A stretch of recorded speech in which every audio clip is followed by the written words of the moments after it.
امیر نے ان کو کہا کہ تم خوش خوش رہو، کھانا کھاؤ، رات کو سو جاؤ، عبادت کرو، ایک بادشاہ اور بھی ہے جو میری سنتا ہے، میں اس کو کہتا ہوں کہ اگر واقعی جہانگیر کا مقصد تجھے تنگ کرنا ہو تو بادشاہ سلامت ہے، بادشاہوں کے بادشاہ ایسوں کو تو ہم پر مسلط نہ فرما۔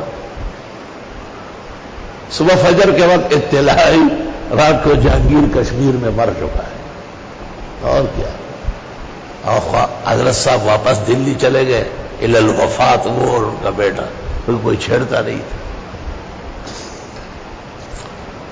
تو علماء دین کے ساتھ سب سے بڑی دولت اللہ کا تعلق ہے۔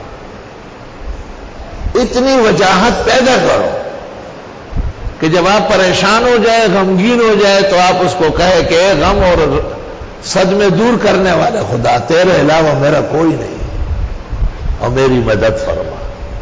پھر دیکھیں، بن کے بندہ جو سے دل سے صدا دیتا ہے، اس کا ہر کام خدا جلد بنا دیتا ہے۔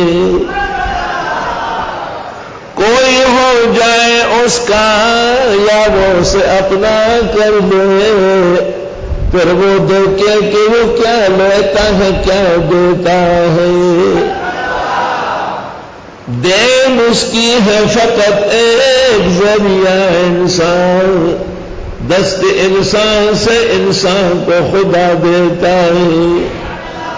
پیغمبر کو تسلی دی، یہ واقعات میں نے تسلی میں بیان کیے کہ علماء، اولیاء، صلحاء، دینی طلباء لوگوں کے اعلی کار نہ بنے، عزت سے رہے، اور دو رنگی چھوڑ دے، یک رنگ ہو جا، اور سراسر موم ہو یا سنگ ہو۔